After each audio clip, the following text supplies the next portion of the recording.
I'm Mitch, and for today, we will be making Puto Bumbong. Okay?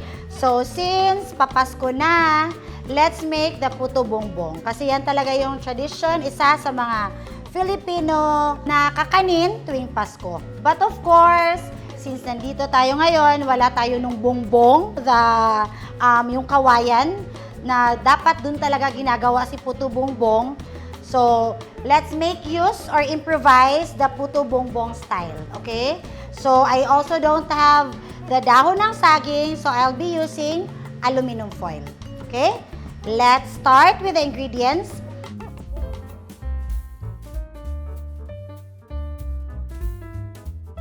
I have here the glutinous rice flour, then your rice flour, water, and ube flavor. Okay? So you can use powder or liquid ube flavoring.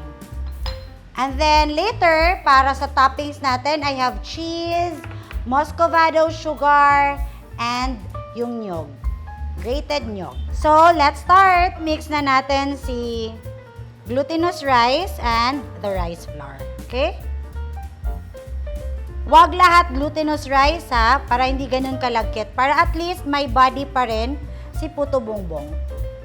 And then your water, half muna. Then your ube. Yan. Kailangan pareho sila ng palitaw ng consistency. So, kailangan sticky siya. So, the water, you add slowly. Huwag nyo ibuhos lahat. Yan. Dahan-dahan.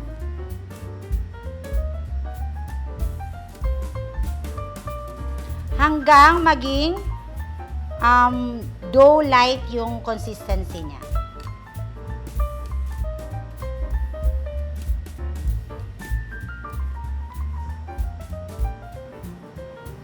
Okay, then, buhos na natin yung water. Buhusin mo. Okay? Then this time, kamayin na natin si Puto Bumbong.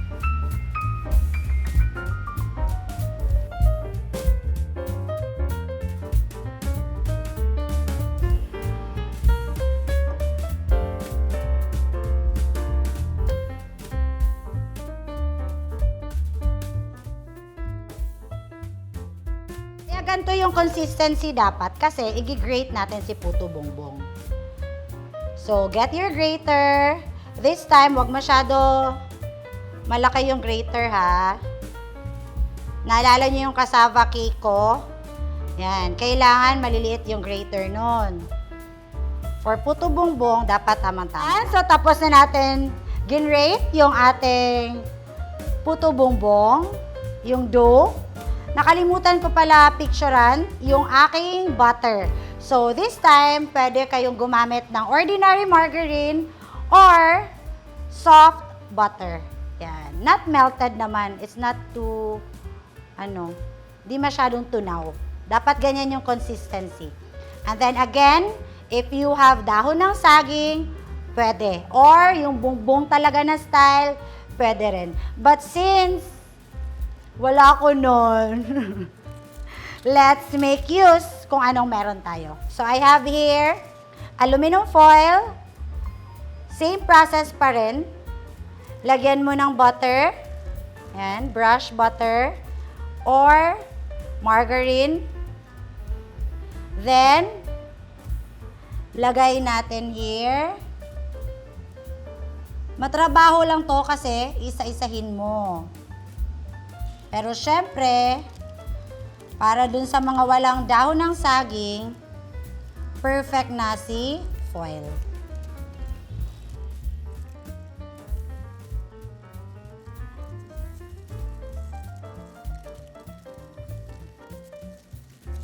Tapos, fold mo here. O, diba?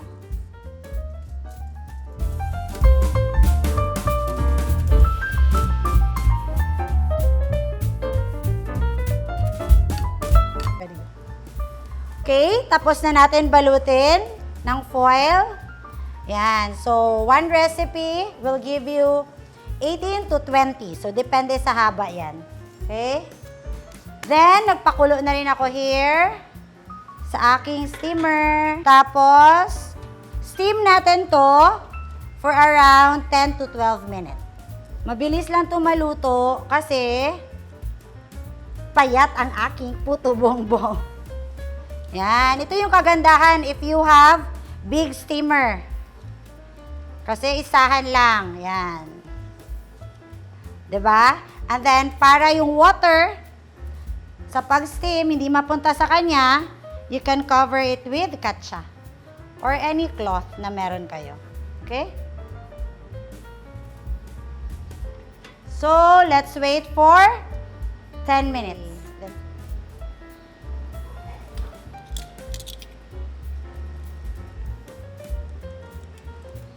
It's done already. See?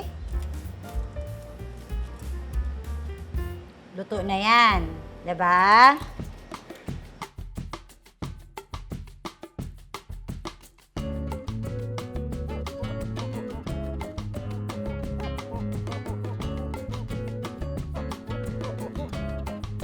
So, since wala tayong dahon ng saging, then plato ang ating lagyan.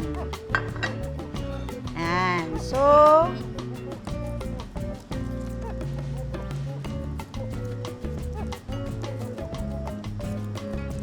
let's put 4 per plate. 4 to 5. Ang bango nung ang bango ng butter. Again, you can use butter or margarine. Last one para magkadikit talaga sila.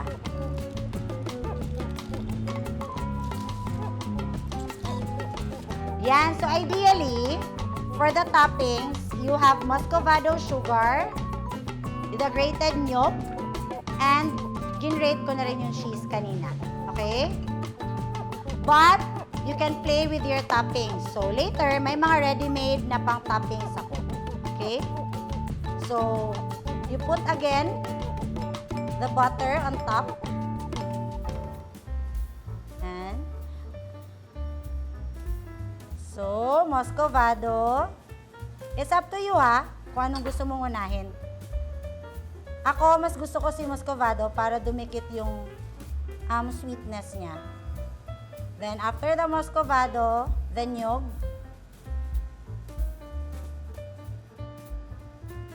And then, lastly, the cheese. Yan. Again, you can play. So, for the other plate, lalagyan ko ng ibang toppings or dadagdagan ko siya. But still, do not forget your muscovado. Why? Because wala masyadong lasa si Puto Bumbong alone.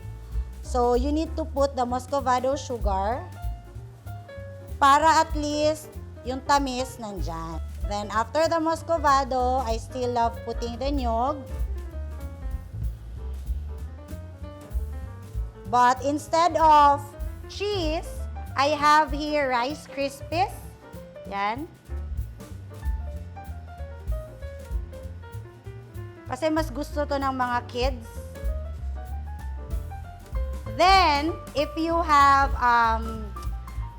chocolate ganache na pwede pang topping na gusto ng mga anak nyo, go ahead, you can put. But mine, I have here ready-made caramel. So, pwede ko siya i-drizzle. Okay?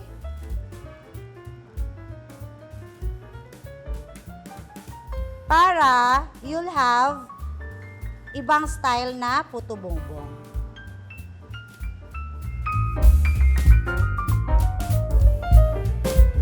Okay, tikman na natin.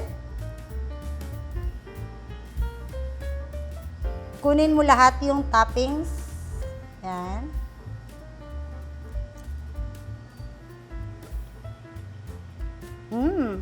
Ang lagkit.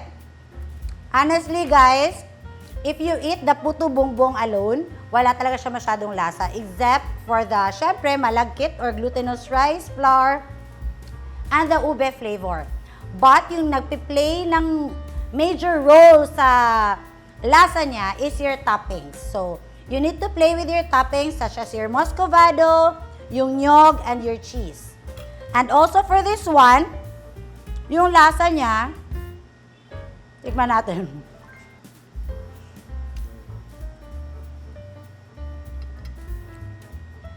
Mas gusto ko to, and I'm sure mas gusto siya ng mga kids. Why? Because, ubusin ko muna, because it's very sweet because of the caramel and muscovado, but at the same time, may texture siya because of your Rice Krispies. So, ayan guys, yung ating easy Puto Bumbong recipe.